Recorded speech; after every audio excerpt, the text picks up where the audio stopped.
It used to be you have a baby, develop the secure attachment, and that's it. Our job is not to fix, it's to be there. She has a podcast called Raising Good Humans. Psychologist, Elisa Pressman. Not only can you not be perfect, but it's actually worse for your kids. I feel like discipline is so controversial. I think of it as all feelings are welcome, all behaviors are not. Should everyone be a parent? Whoa. We're thrilled to announce that we've reached 3 million subscribers. We're incredibly grateful for each and every one of you. If you enjoyed this episode, don't forget to hit that subscribe button so you never miss out on any of our new releases. We're dedicated to bringing you the content you love. Our team carefully analyzes what resonates most with you to bring on board the best experts and storytellers to help you improve your life. Some of your favorite topics are sleep science, weight loss, physical fitness, navigating breakups, habit building, and understanding toxic relationships. Upcoming episodes include one of the biggest names in health and science, world-renowned relationship therapist, and your favorite manifestation expert is back to drop new findings. Hit subscribe to not miss any of these episodes. If you think of someone who would love this episode, send it to them to make their day. The #1 health and wellness podcast. Jayshetty. Jayshetty. The one, the only Jayshetty. Hey everyone, welcome back to On Purpose. I know that you come back here every week to become happier, healthier, and more healed. And it's my commitment to go and find experts, thought leaders, and thinkers that can help you on your journey to make better decisions, to change habits, and to transform your mindset. Now, I don't think there's potentially a more important topic than the one we're discussing today, because I think raising good humans, raising the future generation, and learning how to improve ourselves in the process is probably one of the most life-changing journeys that any of us ever go on. And today's guest is someone who has so many great insights, so many great takeaways, so many wonderful methods that we can all apply in our daily lives to become better at being a good human and raising good humans in the process. I'm speaking about Dr. Elisa Pressman. She's a developmental psychologist with nearly 2 decades of experience working with families and the healthcare providers who care for them.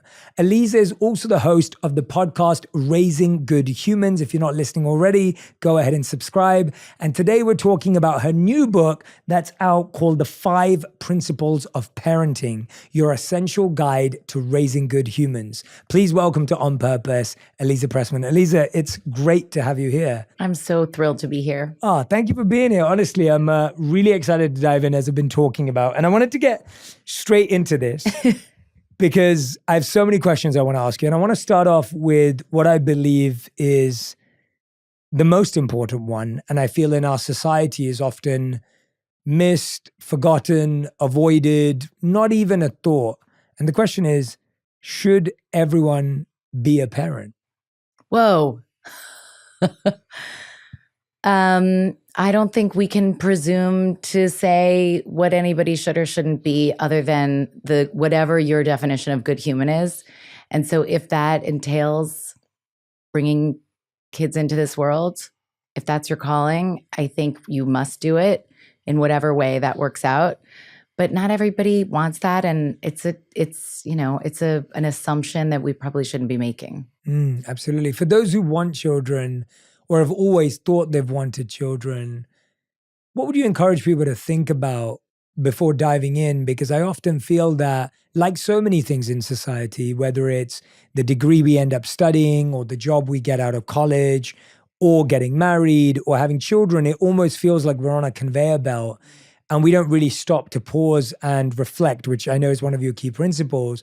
We don't often stop and think, should we? Are we ready? What are the qualifications? What's useful? And we just dive in. Yeah. And it's interesting that, and I've heard many people talk about this. I think I spoke to Kristen Bell and Dax about this at one point, and they were talking about how you just get to come back from a hospital with a baby. I know, and it's there's crazy. no exam, there's no test, and you spend all these years studying for a degree, or you spend a couple of years practicing how to drive, or whatever it may be, but all of a sudden you have a baby without a license and nothing else. Yeah. And so what are some of the things you'd encourage people to think about even before becoming a parent that you think would help them in the process of being a parent? I mean, ideally, we all are thinking about this before we become parents, because it just, that reflection of like, how did I get here? How do we come to be who we are? Which I think is the sort of crux of what developmental science is how do we get to be who we are? And what then happened in that process that I want to bring to parenting? And what do I want to let go of? And if you take the time to reflect, then you can be intentional about your parenting. So the idea that we can do this before we have kids, if you are in a position to talk to your partner about that and really think through that, talk to yourself about that, you can have a mission statement for how you want to be as a parent. It's not like what your kid's going to be like, because you have no idea what your kid's going to be like. That's a fantasy that you can decide, but we can't. They are, whatever seed is planted and that flower blooms. But we have so much capacity to be intentional. And so that reflection before you're even trying to have kids is so beneficial. And it's actually linked with secure attachment relationships. Oh, wow. Talk to me about that connection. I didn't realize that. Yeah. So one of the things in the research on human development is that having a secure attachment relationship with your child, or with, as the child has with one caregiver. And that is, a whole other, or probably part of this conversation. It's so deeply protective. It buffers the impact of trauma. It's so important. And not everybody grew up with that. So about 65% of us came from secure attachment relationships. If we didn't, and we reflect back and we think through what was going on, how we came to be who we are, how we learned how to be loved, how we experienced love, how we gave love, we then have a much higher chance of turning what could have been just an autopilot to a different kind of relationship into this secure attachment. Now I know what everyone's thinking right now. They're thinking, Elisa, I wish you told me this 5 years ago. You'd have saved me, right? Like, I feel like a lot of our listeners may have already had children, and it's natural. Again, I'm not judging anyone. It's such a part of our community and society. And then I think a lot of people, especially our community, who is really smart and thoughtful and intentional, and listens and goes, you know what, actually, I realize that, but I've already had children now, and I feel like I've made mistakes. What are some of the most common mistakes people come up to you with where they're feeling guilt and shame? Yeah. And I feel so sad for that, because again, you couldn't have known, you didn't know. And now that you know, as Maya Angelou said, now you know better, you can do better. What have you seen are some of the biggest mistakes people carry around as guilt and shame when they have become parents? Well, I think so importantly, attachment relationships are dynamic. So you aren't just like, it used to be, we used to think like you're either, you have a baby, you develop the secure attachment, it's like a bond, and that's it. But we know now it's dynamic. And so if you have a 5-year-old or a 16-year-old or a 35-year-old, you can still grow that healthy attachment relationship. So you can change. And that's what your audience knows all the time. And it's true about relationships with your kids. But I think that shame is from thinking like, I wasn't there enough. There's shame in not being able to fix whatever your child's going through. And what I hope everybody like gets from certainly this conversation is that our job is not to fix, it's to be there. And that's what secure attachment is. Even in your adult relationships, it's like, who can sit with me through all of these experiences, through these feelings? Because we're not like, the idea of being happy isn't really about always being happy. It's about knowing you can come back from whatever it is that you're going through and you will be happy again. And if our kids experience the range of things that come their way and they know that they have someone sort of sitting by their side, they end up in this relationship that is securely attached, and it's not like one and done. And if it didn't, that's the thing that I think is the trickiest, is feeling like I'm responsible for my child's constant happiness. I have to feel ashamed if I wasn't there for every moment, or if I couldn't fix that feeling, which you can't, as you know. And I think sometimes people feel like they're maybe better or worse at different stages. And so there's, like this assumption that we're going to kind of know what to do. Like the idea that you do come home from the hospital and you're just like, okay, I guess. I just feel like in adulthood, this happens all the time. Like I remember just the first time I was, in my 20s and I had my own apartment and I was like, wait, I can just decide what I'm doing. I can open a bottle of wine. Like there were things that I still was like, it's bizarre. Yeah. And now like that I'm the last, person in charge of whatever, and there's nobody that I'm supposed to ask and I can make a decision. I'm still kind of like, is that okay? Yeah. And so the idea that you're just like in charge of raising a whole human being or more is really daunting. And we all kind of think everybody else knows. We don't know. Yeah. And I think those two things really resonated with me. This idea of I want to fix all their problems and I'm not there for them enough. And I can feel like I can obviously only relate to them theoretically from a parenting standpoint, but I can relate to them in my other relationships. Yeah. So whether it's with my younger sister or whether it's with my wife or whether it's with the people I love in my life. And I can only imagine how that is amplified with a child. That's that feeling. And so how do you carry that weight and almost loosen that control that is naturally, it feels so gut instinct correct, right? It doesn't feel like that's a bad idea. Yeah. It feels like that's the best thing. That's what you were made for. And then you're failing at it.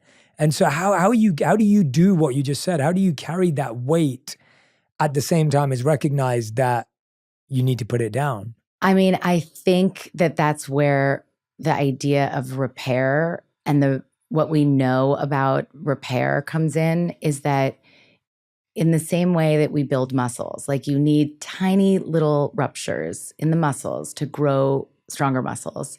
We have to have tiny moments of disrepair, of not being exactly the right parent, of not being able to fix the feeling being really, really hard, of the experience being a fail, in order to grow stronger relationships. And so I think taking the weight off is much more easy, or comes by more easily, when you remind yourself, like, I'm actually building this muscle for my child and for me. So every mistake is to me this like, okay, because you have this relationship, because you're invested, because you're intentional, you're going to blow it. You're not going to be able to fix it. You're going to feel like, oh my God, did I ruin my kid? And no, you invested in resilience building because you're there. If you were like, oh, well, like rot and suffer, that's a totally different thing. But nobody listening to this is that. Yeah. And so I think that lifts the weight of, not only can you not be perfect, and not only can you not fix everything, but it's actually worse for your kids. And it is important to acknowledge what you said, which is it's still appropriate to want to. Of course, like you should. I think we all want to help the people we love, and it is amplified with the people that you are raising, because it's like, I can make this better. I have capacity to change this, to call the school, to call the friend, to change the system, to move, to whatever. But when we can get a little bit more sort of accepting of the fact that it is so hard to watch someone struggle, but when they're struggling next to you and you can be there for them and help them understand that that is part of being a person, it's not dangerous. Feelings are not dangerous. You're giving them such a gift that's where I think you can let go of the weight. Wow. Yeah. I think when I'm listening to you, I'm thinking it takes almost the same amount of energy to shame yourself as it does to shift yourself. Oh, wow. Yeah. Right? This idea of, I'm going to sit here and keep replaying the mistake I made and the wrong thing I said and how I messed up in this moment. Or I do reflect on that, as you would say. I do reflect on that. And now I know what I need to say next time and what I need to say now and how to behave differently. And that takes the same amount of time. It takes the same amount of energy. It takes the same amount of effort.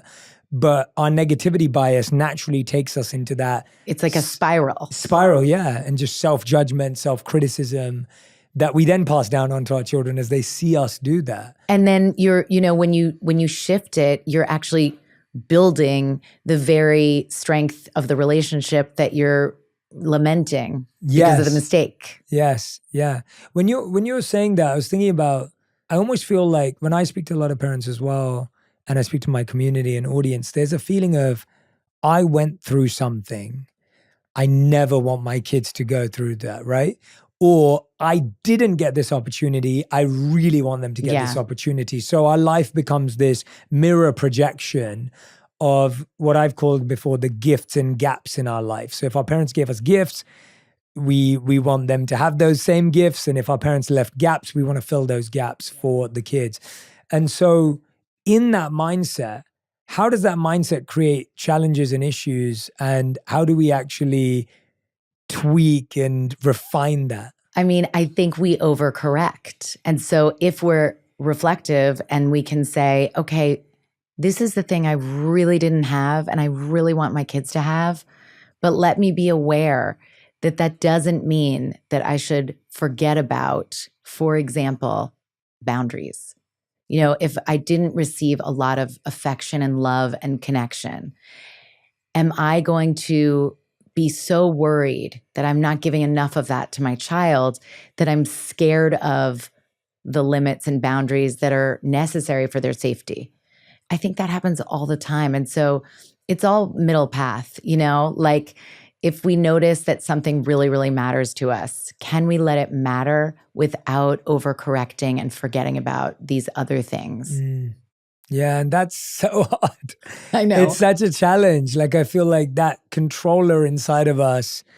And I feel that there's such a experience that we're having of what we're trying to heal in our children is what we're trying to heal in ourselves. And so there's this constant belief that I think I'm trying to heal them, but really I'm just preaching to myself and processing something internal. But our self-awareness is so warped sometimes or hidden that we can't see that. We think we're doing it just for the benefit. How do you break that veil? Like, how do you reflect effectively? I think that's the question I'm asking. Effective reflecting. Yeah, what is effective reflection? Because I think we can all ponder, and maybe our reflection takes us as far as, my parents always forgot my birthday. I won't forget my kid's birthday. I'll do it, right? Or, my dad never turned up to my sports games. And so if my kid's sports, I'm not going to miss a thing. Yeah. So that's good. But what is the most effective version of reflection that makes it such a big part of your 5 principles? So I think if you can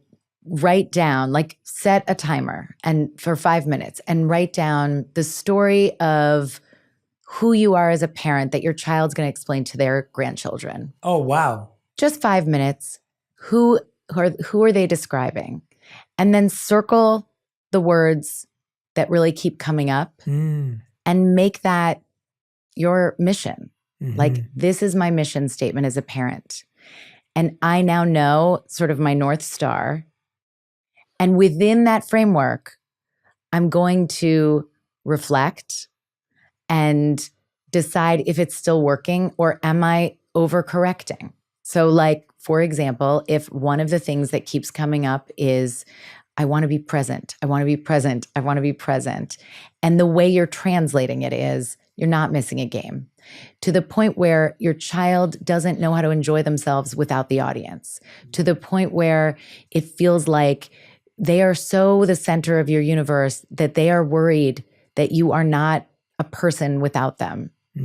Then you would want to pivot and say, I can be present without being invasive, but I think that that's the easiest way is to check into how is this, in a scientific paper, you'd say, how's this operationalized? And in life, I would genuinely do that exercise regularly, like kind of every year, and check in.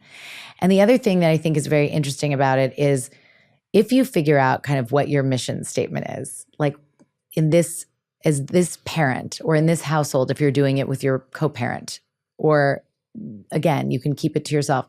But as your kids get older, if you say to them, my mission in this as a parent is this, these 3 things were really important to me. What do you think my mission or our mission statement is? And if your kids come back to you as they're older and you're like kindness, empathy, and presence, and they're like education, persistence, and money, that's okay. Yeah. But then it's a moment to say, there's one of 2 things happening here. Either I'm not parenting in the way that I mean to, because the messaging is clearly not getting across, or I'm not honest with myself about what I'm really going for. Because there's no right or wrong. No. But it's more like, how do I keep checking in with it so that that reflection is taken into action? Hey, you're just catching me as I have my midday pick-me-up. I'm sure you've heard about Junie. Radhi and I put all of our love into creating this amazing drink. It's full of nootropics and adaptogens, great for that little boost of energy, enhanced focus, and a happy mind. And guess what? It's only 5 calories and absolutely no sugar. I hope you're going to try it out. It's available right now at Target. If you're a Target shopper, head there right now. And at Sprouts as well this summer. Go grab your Junie. It's so interesting how 2 people can have the exact same experience with the same parents, yet respond so differently. Yeah. I played a lot of sports growing up, and my mom would be taking care of my sister, and rarely would my dad show up. And I took that, and I have a good relationship with my dad now, and I took that as a sign of I got to decide who I wanted to be. And it's been probably one of the best things that ever happened to me that my dad didn't show up, because I had no one to impress apart from myself. Yes. And I love that, because till this day, I make decisions based on, not completely, I have challenges too, but I make, wholly I will reflect on decisions as to how do I feel about this? Because I'm the person that I have to live with. And I think that's one of my favorite qualities that I've been able to gain in life. But I also know a lot of people who've been through the same thing, and they've just feel abandoned, they feel discouraged, they feel like no one was ever there for them, they weren't able to learn self-validation in the process. And it's almost like, as parents, when you're trying to overcorrect, it's like you don't know how a child is going to respond to your presence or your absence. And I think we can kind of get into a whirlwind around that. And I like what you're saying, this idea of actually reflect with them. Totally. Is such a beautiful way as they get older of like, what does that mean? And I think that requires such a maturity on a parent's part, because it's hard to do that. It is. But then you get to also model for your kids this thing that we wish maybe was modeled for us, reflection. Yes. And also, just to your point about the different responses, and I write about this in the book, and this is a big part of the literature on developmental science, but temperament really is real. And I like how Dr. Thomas Boyce talks about it as orchids, dandelions, and then later folks said they studied tulips. But it's like a way of looking at how the environment influences you. That's kind of, you're born this way, right? You come into this world, has nothing to do with anything that your parents have done. You are responding to the wind in a different way than the next child. And so an orchid is going to thrive in certain sunlight, water, and soil. But we've all, or maybe not all of us, but I certainly have tried to raise orchids and they're like, it's like a stump. Yeah. Because I just wasn't sensitive enough to that particular flower's need. And so I learned about the plants that needed less and I could fill my house with those. But you can't do that with kids. Yeah. And so, but like a dandelion child, and these are real, like they studied these orchid babies for real, like as babies, not as actual flowers, but just labeled them as orchids and dandelions. And a dandelion is probably going to grow with just like your basic sunlight, water, and soil, your basic love connection and some boundaries and rules. And they're going to go to the game, not go to the game. They're going to be fine. But if you have a kid that isn't thriving and that's happening, then it's very courageous, it's very vulnerable, but asking ourselves, like, what do I need to give in order for this flower to bloom? And it's going to be different for every child. So it's not like you have one way to parent and that's it. But, and it's not as exhausting as it sounds. It's more just like, okay, this one, because you see it pretty quickly. Like as you get to know your kids, you're like, this one notices the sound of the air conditioning more easily. This one does not notice if anything is going on. Like they're just sort of moving around the world and nothing's getting to them. Other kids are like, this tag is itchy. It's temperament. It's not because, the parent was over coddling. It's like you can amplify these things, of course. Like you could take a kid who's very sensitive, ignore their needs, and they're probably going to be extra needy. Or you can take a kid who's extra sensitive and turn that sensitivity into beautiful empathy and creativity and curiosity and thoughtfulness. But you're still dealing with the same sensitivity. So I just think that recalling that you could go through experiences like not having a parent come to your game and know, let's say you have a kid and you're like, my dad never came to the games. And this is why I'm kind of amazing at knowing what I need and knowing that I'm not doing it for everybody else. And I'm not performing to please a parent. But then if your child says, can you please come to a game? Yeah, you can't apply that. You have to say yes. But I think what would be great is that you know in your heart, yes, I'm going to go to some of those games, but I don't have to go to all those games in order for this child to thrive. And that's the gift of the lesson that you got from your father. I love that. I so appreciate the nuance of that and the sensitivity of that, because I think that's where we trip ourselves up, where it's like, oh, that's the lesson I learned. I don't need to go to any games. They'll learn independence because that's what I learned. Right. They're an orchid or whatever else it may be. And that lack of sensitivity and that lack of connectivity with them and noticing their temperament and noticing their environment that they need is often what happens. And I also find that there's this kind of what you were saying with this idea of when we're noticing these things in them, when we notice inadequacies or lacks in a child in what we perceive to be an inadequacy, it's because we're having this feeling of we're inadequate because we haven't been able to have them not have that issue. Yeah. And I find that we're trying to solve it so that we can solve that inadequacy inside of ourselves. And then when it doesn't solve, and then we keep thinking, well, it must be me. It must be me. Yeah. What's me? How do you process that thought? Or what's a healthy practice to have when that seems to be a recurring theme? It's really interesting because as you were saying that, I was thinking about what really pisses me off. Like when do I disappoint myself as a mother? And it's when my kids are doing something that I feel is hard for them, or they get hurt, or something is like they should be better at this because of my parenting and I was the one who blew it.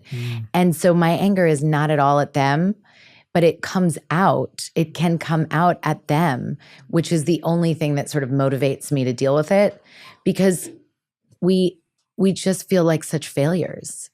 And a lot of the time it's just like, wait a second, can I also look at what's the benefit of having something different going on for this child? Like maybe it means that they're going to see things in a clearer way, or maybe it means that because this is bothering them, they're going to pay attention now. I don't know what this is, but like, because, this is a silly example, but let's say itchy tags bother them.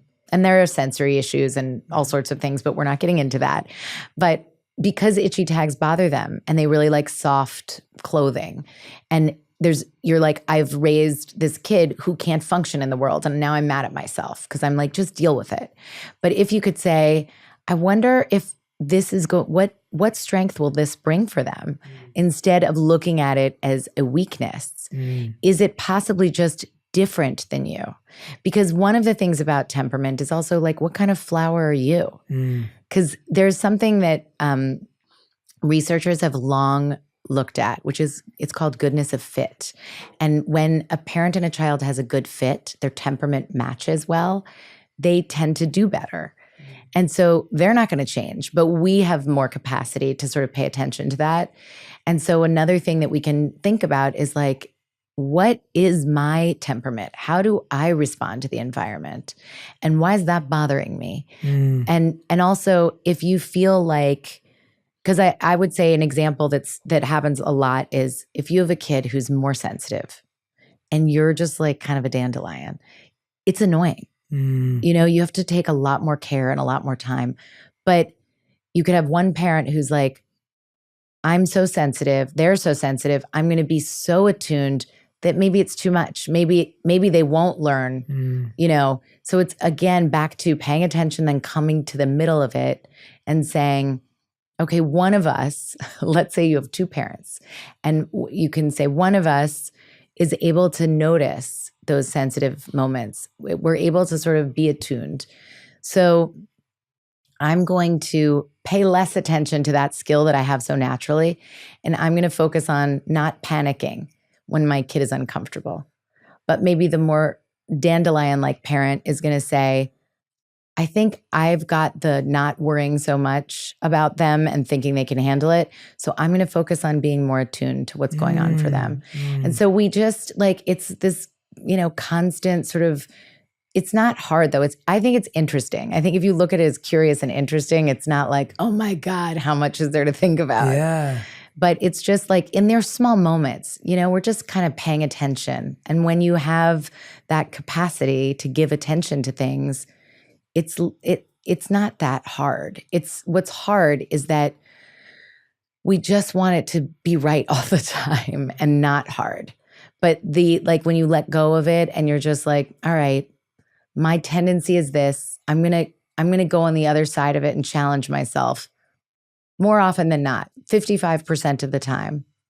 I think you can really develop incredible relationships with your partner, with your kids, because you're basically saying, I'm not going to assume that you and I are the same person.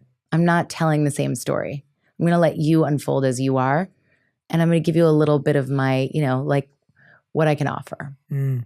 Are there different forms of communicating with children that work at different ages in their journey? Like, are there certain types of communication or forms of communication that are more effective between 0 and 5, 5 and 10, 10 and 15, or anything like that? Or how do you see that communication evolving over ages, I guess? I think the first 5 years, there's a lot more physical communication, even though, of course, we want to use our words because the more exposure to language you have, the more likely you are to have, you know, sophisticated language.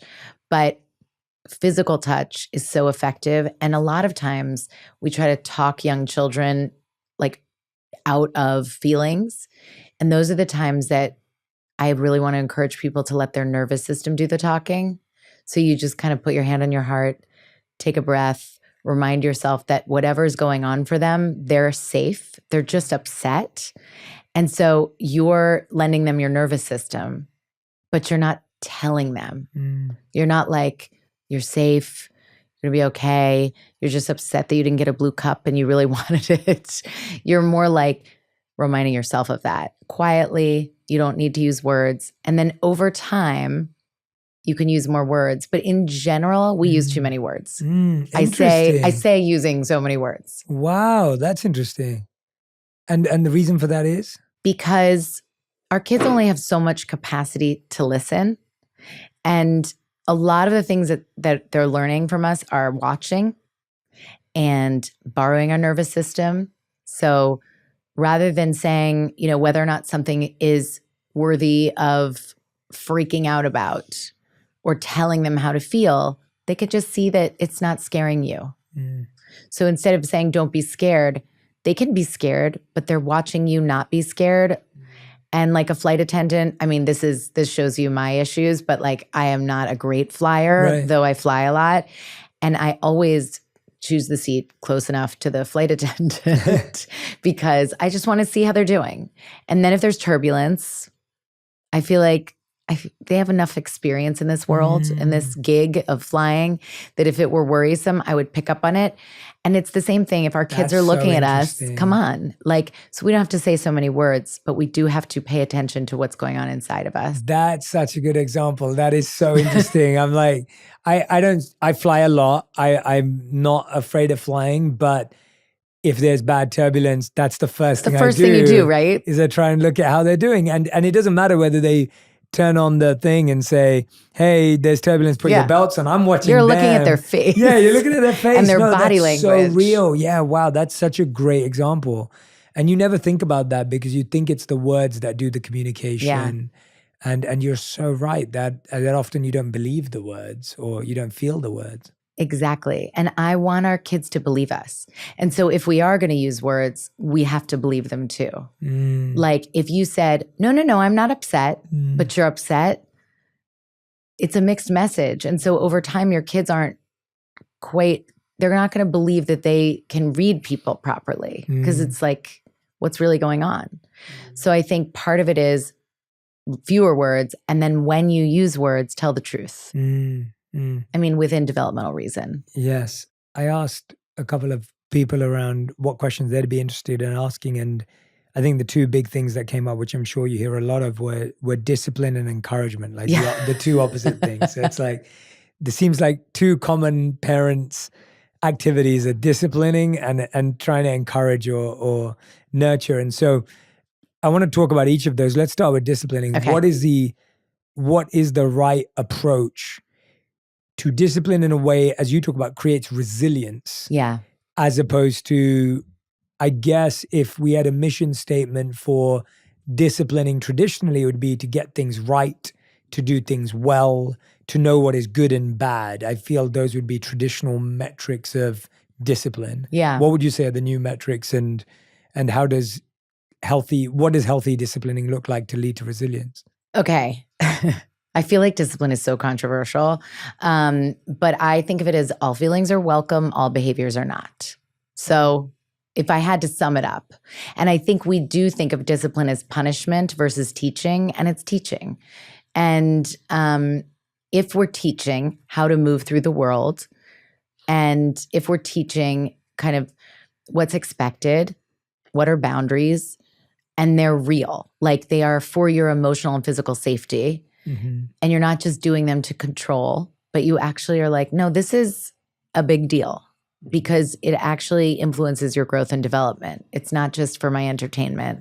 Then your kids trust you a little bit more and the relationship is stronger.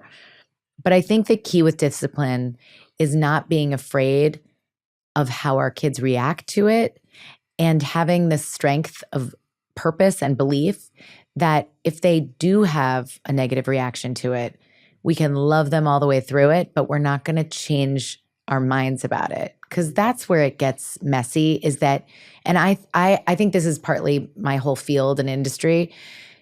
If we're talking all about how important the relationship is, and then you have this limit that you set, like, this is my expectation of you, and your child doesn't like it. This simply, like, I take the phone away at night or the iPad or whatever, and your child is freaking out about it, then you go, well, now I've messed with the relationship. And so I guess they're crying and I need to like get back in there. So, okay, I'll give you more time or whatever it is.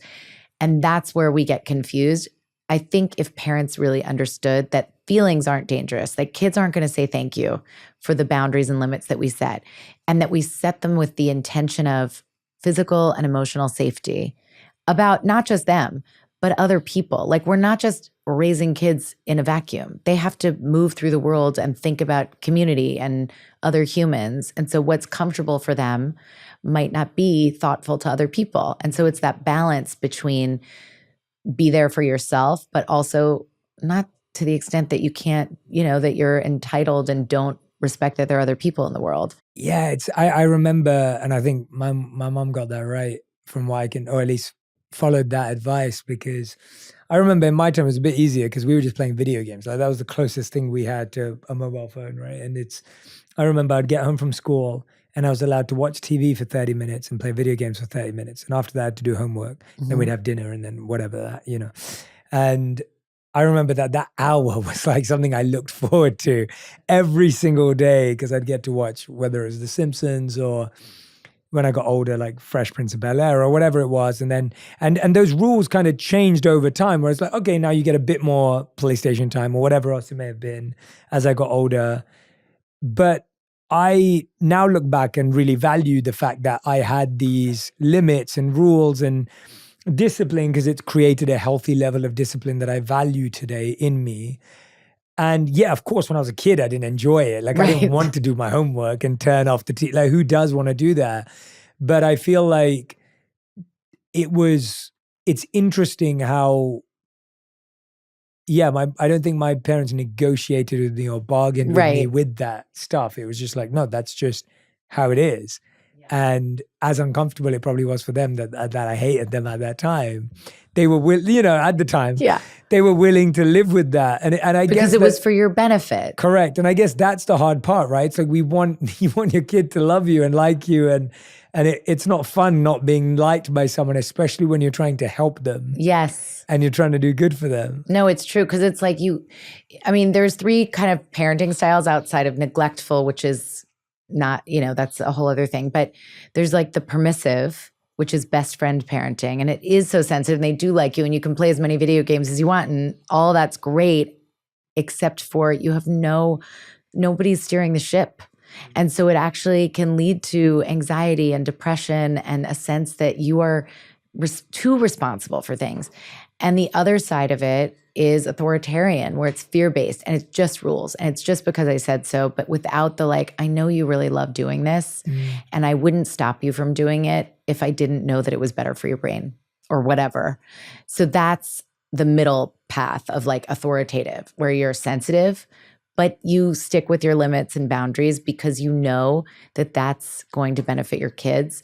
And then you start to, because it's about our comfort. Like, how much can I handle of you being upset with the boundary that I set? It's not like anything else. It's really just looking at ourselves and saying, what is my capacity for handling the discomfort, knowing that I've made this choice because it's for my child's benefit? Because they're definitely not going to be like, thank you so much. And so when people say this strategy isn't working, I'm like, that's not the goal. The goal isn't for your kids to say, oh, thanks for explaining. Yeah. Now I'm just going to listen. Right. That's so interesting, isn't it? It's like as humans and as adults, we believe that getting something right means knowing the right thing to say and getting the right response, which is a response we want or agree with. And the truth is, half the time when you're doing the right thing, you rarely get a response in that moment. Yeah. That is aligned with what you want. Like I always say for me, I feel like, up until 11, I was a pretty good kid and obedient. And then 11 to 21, I was totally the opposite. And my parents were wrong about everything, or maybe 14 to 21. And then when you kind of 25, you're like, yeah, you know what? My parents were good. Like my parents were right about so many things. And I'm so grateful to them and all the rest of it. Like that kind of overarching feeling comes out, which, yeah, as a 15-year-old, you didn't have. And it's almost like we want them to display this, if my parents wanted me to display gratitude at 15, it was never going to happen. Right. No, that's a great example, actually. Yeah, right? But we all believe that we're the exception, that our kids will do that. Yeah.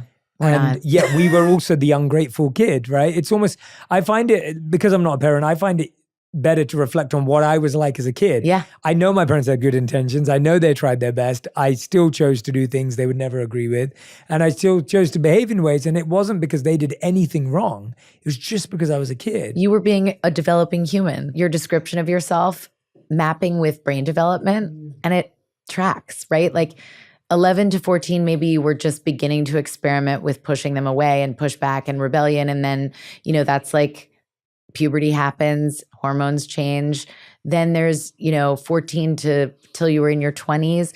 Your prefrontal cortex doesn't fully develop till 18 to 28, and in boys it's later. So it's usually not the 18.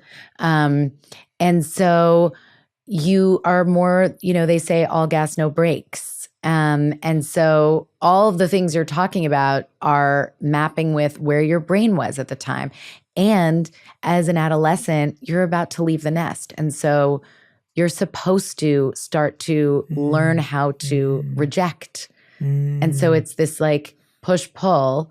Ideally, there's still moments of connection. And, you know, maybe they didn't, you know, it's possible, I don't know, but it's possible that they felt rejected by your rebellion, and then you know, your pushing away then worked. And so they didn't come toward you and say like, despite all of this, like, we love you very much, or maybe they did.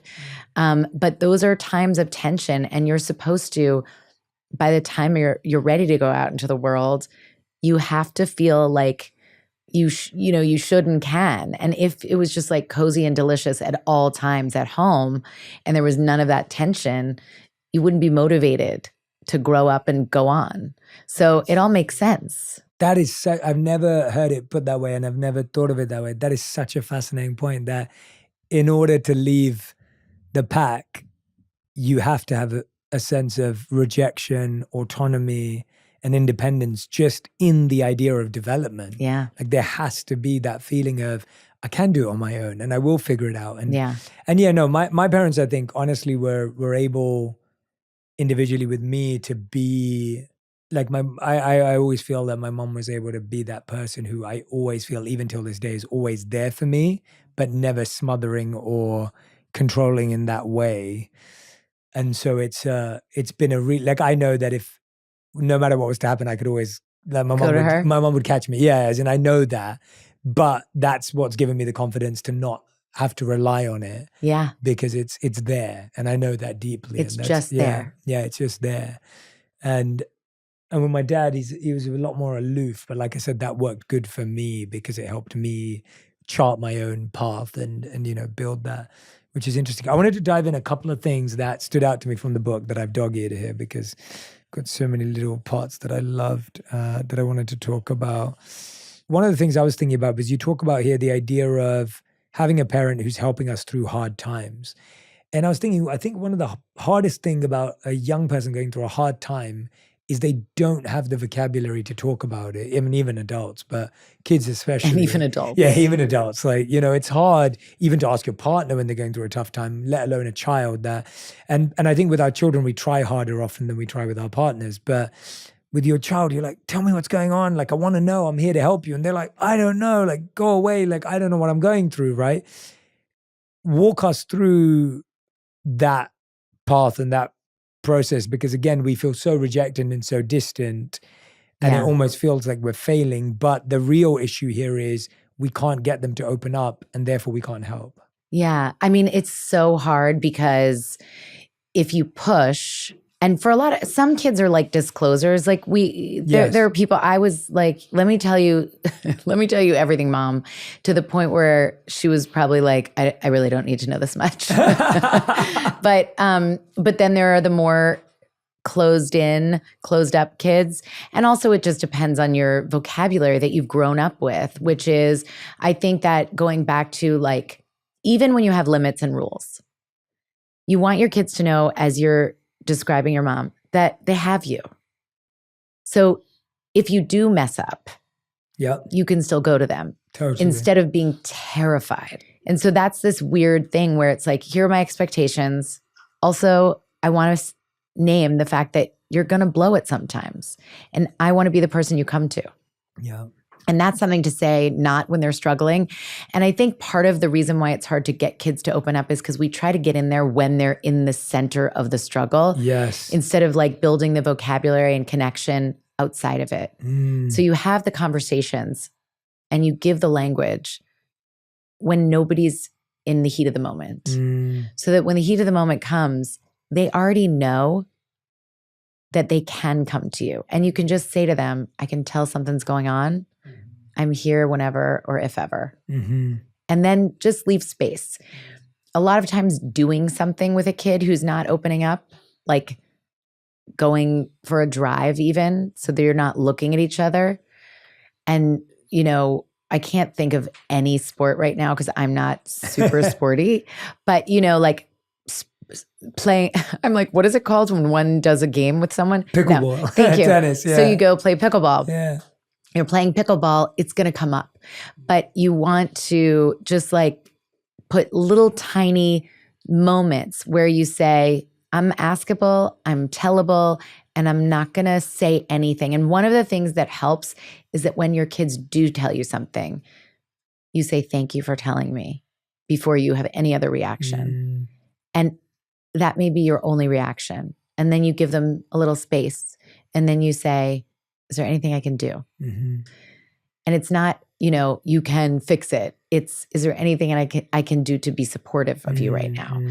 And the other thing is like, this is developmental too. But when you think about teenagers versus young kids, with younger kids, you want to be, and this is going to sound ridiculous if you don't think about animals this way, but I do. So tell me if it resonates.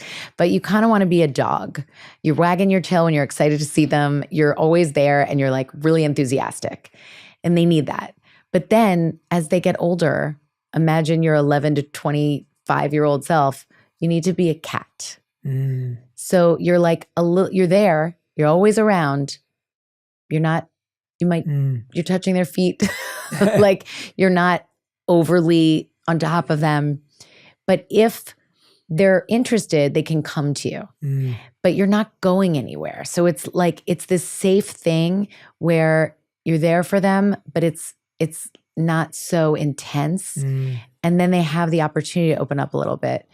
And when they do, you don't pounce like a dog. You stay a cat who's like welcoming the information, but not, saying, oh my God. Yeah. And then, because you don't want your kids to think you can't handle my truth. Yeah. So you're not the person to tell. Yeah. And I feel that's the hardest time to be the cat because you're scared about them getting involved in the worst stuff, things. Like whether it's drugs or, addiction to social media or getting involved in the wrong circles. Like that's the age at which it's going to happen. Yeah, it's terrifying. And so, it's terrifying. So and they're getting a driver's license. They can drink now, as they get older. It's like, it's almost like those are the times where you want to be more hands-on.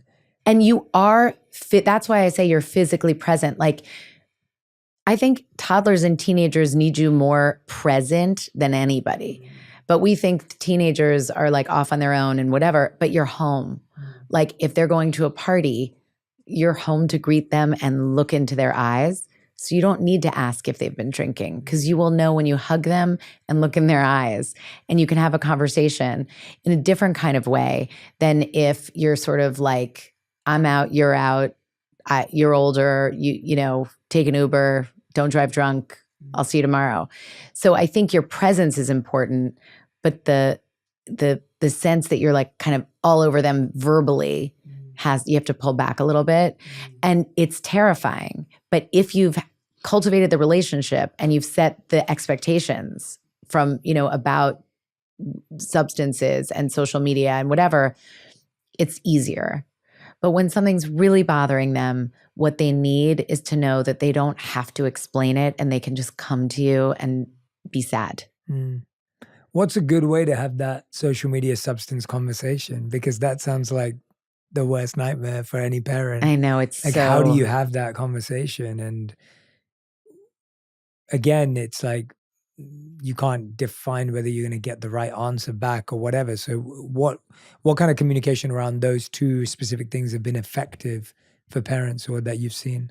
Okay, so one of the things, the most protective thing is that you just have the conversations, the relationship. And so you're like, over time, it's never one conversation. And hopefully before they're teenagers, you're starting to talk about what these things are and what they do to your brain. And with substances, for example, we know that before certain ages, your brain is it's in such a growth mode that you don't want to mess with that growth by putting substances in it. So if they have any thoughts about future and hopes and goals, now's the time to talk about that and explain that like at a certain point, you're going to be able to drink. At a certain point, depending on what state you're in, you're going to be able to smoke pot. But right now, your brain is at a vulnerable stage.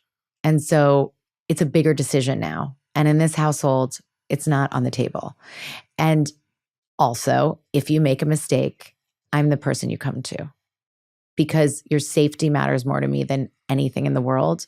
So you're never going to regret that. So I think it's one of those things where it's both a limit, a boundary, and a relationship. and you're paying attention. And so that's one. The best friend parenting thing can be problematic because you're like, well, I'd rather them drink at home, or I'd rather them get their drugs from me. And this is, we know from the literature, it's just not so. You don't want them to feel like, we've sort of created a world where we want our kids to, it's so easy that they don't even have to push back. You're like handing them, did you see Mean Girls, the movie? I haven't seen the new one, but the original, yes. No, the original. Oh yeah, I love the original. Tina Fey Amy Poehler walks in like with cocktails for all the girls when they're getting ready, and they're just like, ew. Yeah. It's like, you might crave connection and desperately want to give them the thing so that they're sticking with you, but you're still the parent, and they need to know that it's hard to do those things. Like there are barriers so that you don't break the rules overtly. So let's say they do end up drinking.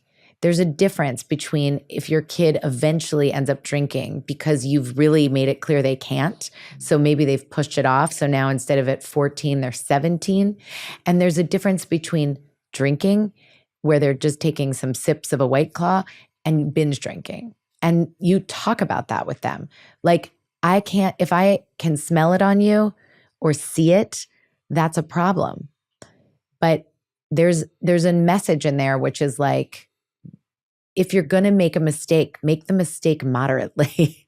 And those are all the different ways to sort of help lay the groundwork for them to do as best they can to keep safe. But like, you're not giving them the permission and the carte blanche to just kind of do whatever. Yeah, it's such a challenging balance. It's so hard. It's so hard. Like I was thinking about it when I was a kid. If anything was off the table, that was the most attractive thing in the world. And I think that's very important to acknowledge, is like, it's still going to be attractive. So if you set no limits, the other side of it is there needs to be something for a teenager to push back on. So if you're like, I'm going to use an example that's less fraught, clothing.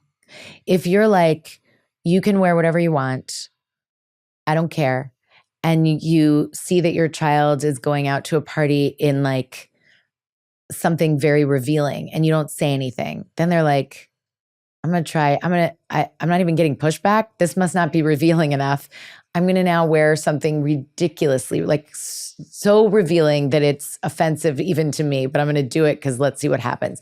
And your parent says nothing. And at a certain point, it's like you're supposed to put on a sweatshirt and hide it from your parents, take the sweatshirt off and like know that this is not something that is like their dream, but that you can call them if you need them. Yeah. And if we make things, so it's a balance because you need to be rejecting of your parents. So make the limit tight enough that there's, something to reject and there's something to do that's not dangerous. But also know your kid's temperament. And there are some kids where you have to frame things differently because they're just like, oh, your no is my yes. And I think that that's something to just pay attention to because everybody's different and every kid is going to be different. Of course. Yeah, no, but that's a really interesting point about needing to reject something and needing to have tension around something. And it's almost like you remove the tension completely. Yeah. What's there to do? What's there to do? Yeah, no, that's fascinating. I want to talk about the flip side. We were talking about discipline, talking about encouraging. And I feel like the biggest thing people want to do, at least at the root, I find, is wanting to raise a confident child, right? You don't want your children to feel insecure about the way they look, the way they think, the way they act. And that seems to be the biggest challenge of the day with social media and everything else. And so there's a real sense today of insecurity, envy, comparison, feeling less than. How do you raise a confident human? Well, I think there are two parts of confidence that we can really cultivate. And then there's separately like behavior patterns that we can help along, like turning off social media, like taking it away if it's really just like harming you. So if you notice that you have a 15-year-old and they're fixated on how certain things, I don't know why I'm holding my hand up, they're fixated on naturally they're going to be, but like some are more inclined than others and it's really starting to get them down, say to them, how's this making you feel? Because what I'm noticing is you're feeling worse and worse when you look at this. So let's figure out a limit and I'll help you because I'll just take the phone away even when you're feeling like, oh, I really want to look at this. But it comes from this real compassion. And then the two things for confidence that we can do. The first is remember that competence builds confidence, not praise. Like telling So your kid well they're said. amazing is not going to make them feel like they're amazing. It's the competence, like helping them develop the skills. Yes. And those skills don't have to be that you're like a star violinist or tennis player. It can be that you know how to cook or put the dishes away, just a functioning individual. And so we tend to do everything for our kids, even if they're capable of doing it, but then praise them as if that's building the confidence. And so I think that's one thing. And the other thing is helping them understand how they feel and how they are reading the room. Because then you start to go like, okay, I can trust myself. And that is part of confidence as well. Oh, that competence and praise piece, that's huge. I love the way you said that because I've often thought about that with so many of my friends because I was quite a shy and I would say somewhat, I was insecure about my weight growing up and to some degree the color of my skin too, like experiencing racism growing up and things like that. And so when I went to high school, my secondary school, as we call it in England, my parents forced me to go to public speaking and drama school. And that was somewhat of my worst nightmare in parts. But it was really amazing because it built a competency that then became really interesting and useful as I grew into my teens.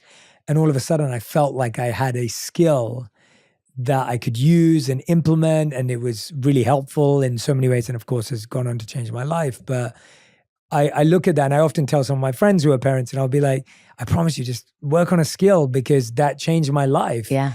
And they can't imagine a world in which I was shy or that I was insecure because they're like, oh, Jay, you must have, and I'm like, no, I promise you, like it was developing skills that gave me confidence in myself. And you're right, they start really small of, you have a skill, like I know my wife has this skill of, she's really good at like techie stuff around the house, which I'm horrific at.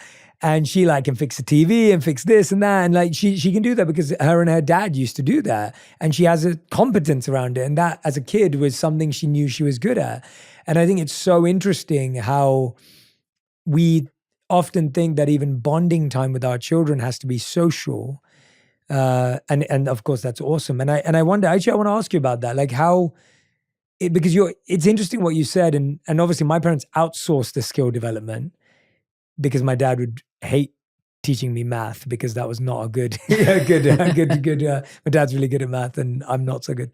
So it was great to outsource it to another teacher. But how do you see that parent-child relationship based on social versus skill development and what's good to outsource, what's good to in-house? Well, I think if you have to know yourself, like if you're going to get frustrated with your kid because they are not as easy to explain math to, you're probably not the best person to help them along with the math. But if you have something that you see, even a kernel of interest in your kid, like they're interested in seeing how you fix the TV, spend the time helping them learn how to do that. Like it's a shared experience together. It's a shared skill building. Even moment. if you're terrible at it, learn how to do it. So that teaches them growth mindset. Like I'm not really good at this, but it looks like first of all, it's great if your kids actually have a skill. Like mine are obviously better at tech than I am because they're in it. This is their native tongue.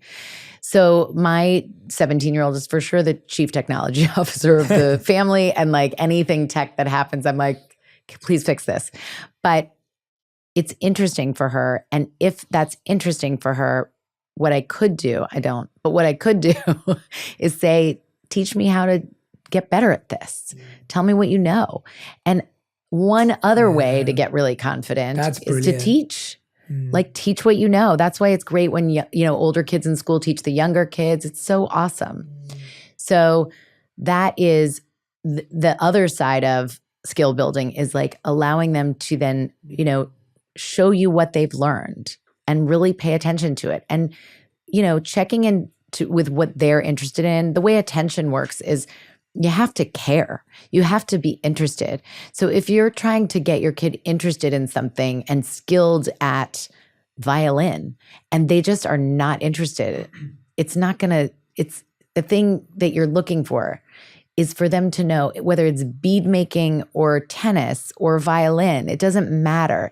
It's the act of working on something and getting better at it that builds the confidence. Yeah, and it doesn't matter what it is. It doesn't matter. So we have to let go of that investment. Yeah. I mean, certainly there are going to be some things because that's just what we're going for. Like, I didn't know how to play tennis growing up and I am so annoyed. It just bothers me so much. Socially, it bothers me as a grown woman. I'm like, I can't do the fun things my friends are doing. Yeah. So I force my kids to play tennis, not competitively, but just you need to know how to do this. Yeah. But, and so I think you get a pass for a couple of those things and you just have to acknowledge to your kids, I don't care if you're interested in, this is a me problem, not a you problem. Yeah. But in general, let their interests lead. Yeah. Yeah, no, I can relate to that so well. My parents forced me to learn piano and it was the most, at that time, I was like, I hate this. And now I'm so sad because I think the piano is one of the most beautiful instruments. And I look back going, oh, they were right. What did I do? Why did I throw it away? And you're going to have those natural experiences. They allowed me to quit because I was so hell-bent on, no, I don't want to do this. And they saw that, and so they allowed that to happen, and now I regret it. And so, but that's okay. Yeah, because now you'll just remember. Yeah, exactly. It's interesting how I feel like it's such a. I've been reflecting on, hopefully at one point being a parent in my life a lot, and all I keep coming back to is this. A few things that keep coming to me are humility, releasing control, and the acceptance that I don't always know what's best or right. And allowing for someone else to evolve and grow just as I've had to, despite my parents' best interests. And that sounds like the most beautiful lesson and the biggest challenge at the same time, because it's the thing you'd want to control the most, yet can't. Ugh, I know. It's the thing you want to control the most because it's the most important thing. And it's if we can accept that we can only control ourselves, our parenting flourishes. Mm. And that, in one sense, is the harder answer because we always think we can change things outside of ourselves quicker than we think we need to change. Yeah.